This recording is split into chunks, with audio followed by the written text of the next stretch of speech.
नवोदय विद्यालय प्रवेश परीक्षा में देखिए इस तरह के प्रश्न अक्सर आते हैं और हर एक साल आते हैं, एक से दो प्रश्न आते हैं। क्योंकि देखिए आखिरी में चैप्टर पढ़ता है तो हम लोग ध्यान नहीं दे पाते हैं और आसान सा प्रश्न हमारा छूट जाता है। देखिए एक कमरे की लंबाई 15 मीटर है, इसके संपूर्ण फर्श पर 15 सेमी गुणे 12 सेमी विमाओं की 7500 टाइलें लगती हैं, कमरे की चौड़ाई कितनी है। देखिए आपने इस तरह का प्रश्न देखा।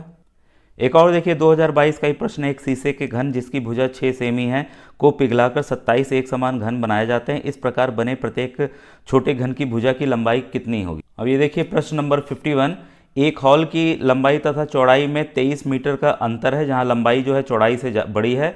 यदि हॉल के फर्श का परिमाप 206 मीटर है तो इसके फर्श का क्षेत्रफल कितना होगा, वर्ग मीटर में पूछ रहा है। तो देखिए सभी एक ही पार्ट के प्रश्न, ये देखिए 2022 के मैंने दिखाए थे जिसमें कि 3 प्रश्न आए हैं, और साथ ही साथ देखिए 2019 का पेपर है, इसमें भी 1 से 2 प्रश्न हर एक परीक्षा में आ रहे हैं। ये देखिए 12 मीटर गुणे 10 मीटर के कक्ष की फर्श को पूरा ढकने के लिए 10 सेमी गुणे 8 सेमी की कितनी आयताकार पट्टियां की आवश्यकता है। देखिए उसी पार्ट का ये भी है। देखिए उसमें भी 3 प्रश्न आए थे, इस वाले में भी 3 प्रश्न आए। ये देखिए दिया है 10 सेंटीमीटर भुजा वाले 2 ठोस घनों के साथ साथ रखने पर प्राप्त घनाभ का आयतन क्या है। वैसे ही देखिए प्रश्न नंबर 60 है, 2019 का पेपर है। एक आयताकार प्लॉट की लंबाई इसकी चौड़ाई की दोगुनी है। 8 मीटर भुजा वाला एक वर्गाकार तड़नताल एक प्लॉट का 1/8 भाग घेरता है, प्लॉट की लंबाई कितनी है। देखिए कई तरह के पेपर हैं, ये भी देखिए ये मेरे पास है आपका 2018 का पेपर है। इसमें भी देखिए उसी तरह के प्रश्न आ रहे हैं, बार बार आ रहे हैं। ये देखिए एक आयताकार भूखंड जिसकी विमाएँ 100 मीटर गुणे 80 मीटर है के चारों ओर 3 बार बाड़ लगाने में कितना तार लगेगा। देखिए इस तरह के प्रश्न बार बार 2-2 3-3 हर एक साल आते हैं और आसान सा प्रश्न हमारा छूट जाता है, क्योंकि बच्चों हम लोग रटने का प्रयास करते हैं। ठीक है, इसी देखिए कई सालों के प्रश्न हैं मेरे पास, इसमें भी देखिए आया है, इस वाले में भी आया है। तो कोई भी साल आप ले लीजिए, हर एक साल 2 से 3 प्रश्न आ ही रहे हैं। बच्चों तो इन सवालों को कैसे हल किया जाए आपको समझना जरूरी है। मैं अजय कुमार वाराणसी उत्तर प्रदेश से आपके अपने चैनल नव शिक्षण पे स्वागत करता हूं। बच्चों 3000 से ज़्यादा बच्चे व्हाट्सएप ग्रुप में जुड़ चुके हैं, और अगर आप जुड़ना चाहते हैं तो डिस्क्रिप्शन में आपको लिंक मिल जाएगा, आप जुड़ जाइएगा। आइए इस पूरे पार्ट को समझे और एक एक सवाल को हल करके जाने हम लोग कि कैसे इन सवालों को हल करना चाहिए था। बच्चों देखिए जब भी प्रश्न आते हैं तो ये शब्द, उसमें शब्दावली आती ही आती है, तो इनको समझना जरूरी है। इसके बाद मैं बेसिक चीज़ों पे आऊँगा। परिमाप मतलब इसको समझ लीजिए, मान लीजिए ये एक तीन भुजाओं से घिरी आकृति, इसको त्रिभुज कहा जाता है, आपको पता है। ठीक है, ट्रायंगल कहा जाता है। और सेम अगर ये भुजा हो गई, ये जो एक इसका मैं खींच रहा हूँ लाइन, इसको भुजा कहते हैं। ठीक है, ये सभी भुजाएं, तो 4 भुजाओं वाली ये आकृति है, वो भी बंद आकृति है, तो ये आपका वर्ग हो गया। ठीक है, और आयत में क्या होता है, लंबाई देखिए एक समान होगी, ये उतना ही, और ये चौड़ाई इसकी एक बराबर होगी, तो ये आपका आयत हो गया, यानी कि रेक्टेंगल हो गया। ठीक है, अब ये परिमाप क्या होता है, परिमाप जो है किसी समतल बंद आकृति की सभी भुजाओं की लंबाई का योग उस आकृति का परिमाप कहलाता है। मान लीजिए ये एक है, ये एक है, ये 1 सेंटीमीटर है, तो तीनों को जोड़ लीजिए, 3 सेमी इसकी भुजा हो गई। सेंटीमीटर सीएम लिख दे रहा हूँ मैं इंग्लिश में, आप हिंदी में सेमी लिख सकते हैं। वैसे ही वर्ग मान लीजिए ये 2 है, ये 2 सेंटीमीटर, ये 2 सेंटीमीटर, ये 2 सेंटीमीटर, तो ये 2 2 4 2 6 2 8, तो ये 8 सेंटीमीटर हो गया, इसका परिमाप हो गया। वैसे ही मान लीजिए ये 4 है तो ये भी 4 होगा, ये 2 है तो ये भी 2 होगा, क्योंकि ये देखिए बराबर है। ठीक है, तो ये 4 4 8 10, ये 12, तो इसका कितना हो गया, 12 सेंटीमीटर परिमाप हो गया। इसका मतलब बस 4 एक तरफ से चलिए, सबको जोड़ते चले जाइए, तो इसका क्या निकल जाएगा, परिमाप या पेरीमीटर, आप इस तरह से निकालते हैं। अब देखिए क्षेत्रफल की बारी आती है। क्षेत्रफल अलग अलग तरीके से जाना जाता है, तो मैं अलग अलग आकृति उठाऊंगा और उसके बारे में बताऊंगा। क्षेत्रफल को आप ऐसे समझिए कि जैसे कि कोई भी ये बंद आकृति है, ठीक है, तो क्षेत्रफल वह परिणाम है जो एक समतल बंद आकृति से घिरे क्षेत्र को व्यक्त करता है। ठीक है, तो इसमें ध्यान दीजिएगा कि परिधि और क्षेत्रफल की गणना केवल बंद आकृतियों के लिए की जाती है। खुली आकृतियों का परिमाप और क्षेत्रफल नहीं होता, क्योंकि उनकी बाउंड्री सीमा नहीं होती। अगर मान लीजिए यही आकृति ऐसे कर दें, ठीक है, तो ये बंद ही नहीं है, इसलिए इसका परिमाप या क्षेत्रफल हम नहीं निकाल सकते। परिमाप के लिए एक बंद आकृति या क्षेत्रफल के लिए बंद आकृति होना आवश्यक है। इस कॉन्सेप्ट को आप समझ लीजिएगा। अब आइए बारी बारी से एक एक आकृति का जिक्र करें, क्योंकि सवाल में आपको वर्गाकार क्षेत्र या आयताकार इस तरह के शब्द आते हैं। आयताकार मतलब रेक्टेंगुलर हो गया, वर्गाकार मतलब स्क्वायर हो गया आपका। ठीक है, वर्ग को देखिए इंग्लिश में स्क्वायर कहते हैं। ठीक है, स्क्वायर क्या चीज़ है, ध्यान दीजिएगा कि एक समान उसकी सभी भुजाएं होंगी, एक समान, ना कोई छोटा ना कोई बड़ा, ठीक है। तो इसी को हम क्या कहते हैं, वर्ग कहते हैं, स्क्वायर कहते हैं। तो इसका परिमाप कितना होगा, क्योंकि सभी बराबर हैं तो हमने मान लिया ये भी ए है, ये भी ए है, ये भी ए है, एक अगर जितना होगा उतनी सभी भुजाएं होंगी, तो इसका परिमाप कितना होगा, बस इसको आप समझते चलिए, फिर हम लोग सवालों पे पढ़ेंगे। चारों को जोड़ लीजिए, ए कितना हो गया, 4a, मतलब 4 लिखकर 4 को गुणा कर देना है किसी भी एक भुजा से, तो उसका परिमाप निकल आएगा। वैसे ही अगर इसके क्षेत्रफल की बात करें, एरिया की बात करें, ठीक है, तो इसका एरिया होता है ये गुणे ए, ये ए गुणे ए, ठीक है, भुजा गुणे भुजा या साइड गुणे साइड। तो जब भी देखिए दो तरह की समान चीज़ें हो तो उसको ए स्क्वायर ए के घात 2 लिखा जाता है, और ए के घात का 2 का मतलब बराबर ठीक उसी संख्या को खुद से 2 बार गुणा करना होता है। अब देखिए एक और चीज़ होती है विकर्ण, ध्यान दीजिएगा, ये जब उल्टे सिरे जो होते हैं, उल्टे कोने होते हैं, उनको मिला दिया जाए या इसको इससे मिला दिया जाए तो इसको विकर्ण कहते हैं, ठीक है।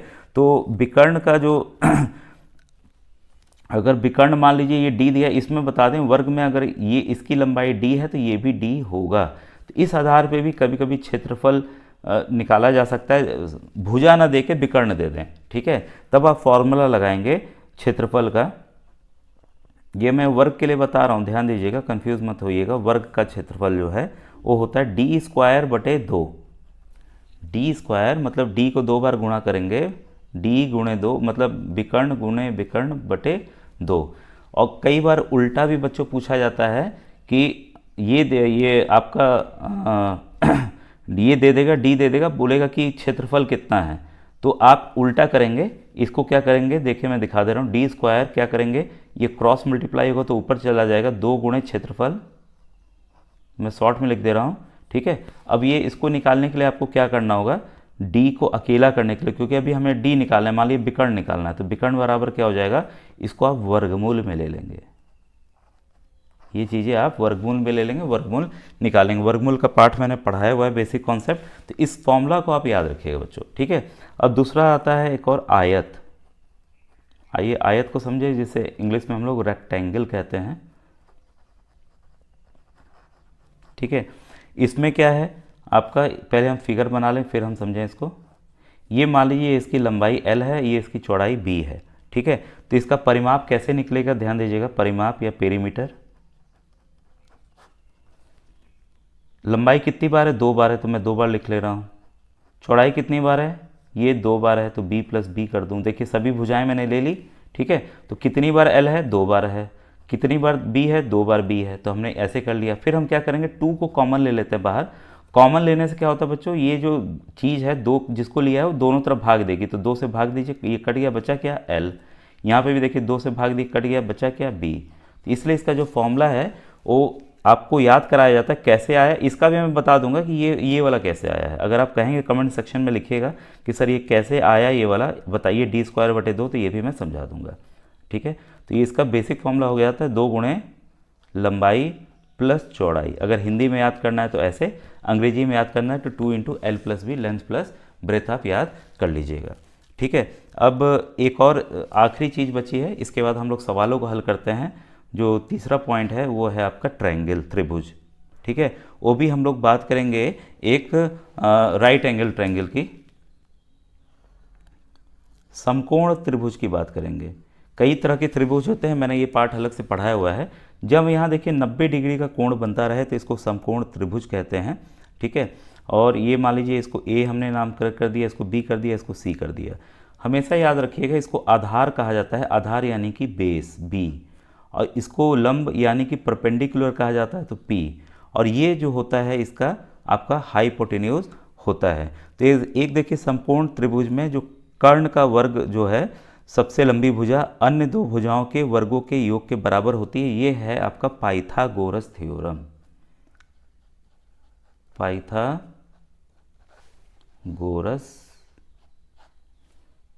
प्रमेय या थ्योरम, ठीक है। इसमें ये होता है कि ये जो आपका कर्ण है, इसको इंग्लिश में हाइपोटेन्यूज कहते हैं, तो ये h हमने पहले ही मान लिया बराबर होता है अन्य 2 जो भुजाएं हैं उनके वर्ग के बराबर।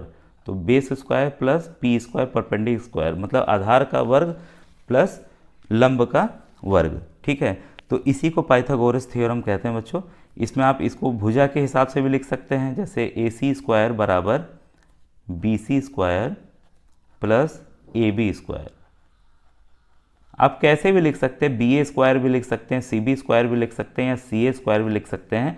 इसको आगे पीछे करके लिखा जा सकता है, एक क्रम करेंगे तो ज़्यादा अच्छा रहेगा। ठीक है, तो ये देखिए पाइथागोरस थ्योरम इसे कहते हैं। इस पर भी कई सवाल आते हैं, अभी मैंने आपको दिखाए भी थे। अभी बच्चों देखिए, जो मैंने फॉर्मूला बताया उसी आधार पर एक पहला प्रश्न मैं नवोदय विद्यालय का लेने जा रहा हूँ। एक वर्ग तथा एक आयत के परिमाप समान हैं। ध्यान दीजिएगा, परिमाप यानी कि पेरीमीटर जो है स्क्वायर और रेक्टेंगल के एक जैसे हैं। वर्ग की भुजा मतलब वर्ग की एक भुजा साइड जो है 16 मीटर है, तथा आयत की लंबाई, जो आयत है रेक्टेंगल है उसका लेंथ जो है वो 18 मीटर है। तो आयत की चौड़ाई कितनी है? ठीक है, तो देखिए सवाल जैसा कह रहा है उसको हम लिख ले रहे हैं।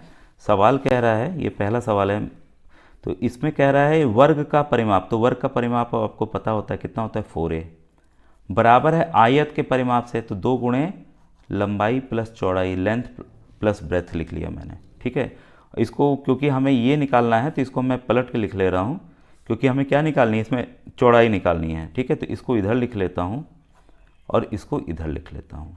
अब ये देखिए इसमें दिया हुआ है कि वर्ग की जो भुजा है, वर्ग की भुजा कितनी है, 16 मीटर है। ठीक है, तो हम क्या करेंगे, भुजा 4 गुणे भुजा है तो भुजा में 16 कर देंगे। ठीक है, तो ये कितना आ जाएगा, 16 4 जा आपका 64। क्योंकि हमें वर्ग का भुजा पता था तो हमने वर्ग का परिमाप निकाल लिया। अब इसमें देखिए एक और चीज़ दिया हुआ है कि आयत की लंबाई कितनी है, 18 मीटर। तो लंबाई यहाँ 18 मीटर है। पहले हम क्या करेंगे, इस ब्रैकेट को खोलेंगे। जब ब्रैकेट को देखिए खोलेंगे तो क्या होगा कि 12 प्लस 2b हो जाएगा बराबर 64। अब ये लंबाई दी हुई तो लंबाई से हम गुणा कर लें, 2 गुणे 18 प्लस 2b बराबर 64। अब ध्यान दीजिएगा 18 दूनी कितना होता है, 36। ठीक है, तो ये कितना हो गया, 36 हो गया। तो 36 प्लस 2b बराबर 64। अब इसको हम क्या करना है, हमें b को अकेला करना है। क्यों अकेला करना है, क्योंकि चौड़ाई हमें निकालनी है। तो हम क्या करेंगे, इसको बराबर के उधर ले जाएंगे। तो ध्यान दीजिएगा इस पर कोई चिन्ह नहीं दिख रहा है तो प्लस का चिन्ह है। जब दूसरी तरफ ले जाएंगे तो ये माइनस हो जाएगा। कई बार मैंने समझाया हुआ है। तो 2b बराबर 64 माइनस 36। तो इसको हम घटा दें, ये कितना आएगा आपका 14 में से आपका 6 गया 8 और ये आ गया आपका 28। ठीक है, और b बराबर 2b बराबर कितना आ गया आपका 28 आ गया। अब इसमें क्रॉस मल्टीप्लाई का नियम आपको याद होगा, क्योंकि हमें b अकेला करना है तो हम 2 कहाँ ले जाएंगे, नीचे की तरफ ले जाएंगे। तो b बराबर क्या हो जाएगा 28/2, ये कितना हो जाएगा आपका 14। हाँ, ये आ जाएगा 14 आपका मीटर। ठीक है, तो ये किस ऑप्शन में हम देख रहे हैं, ये देखिए ऑप्शन नंबर ए में है। देखिए इस बच्चे का गलत है इसलिए यहाँ गोला बना हुआ है। ठीक है, तो क्लियर हो गया आपको कि ये 14 मीटर आंसर कैसे आएगा। बच्चों अगर आज का वीडियो अच्छा लगा, अगर आपको और वीडियोस ऐसे ही चाहिए, सभी प्रश्न मुझे अगर बताने हैं तो आप कमेंट सेक्शन में लिखिएगा, तो मैं सभी प्रश्नों को आपको बारी बारी से समझा दूंगा। Thank you very much.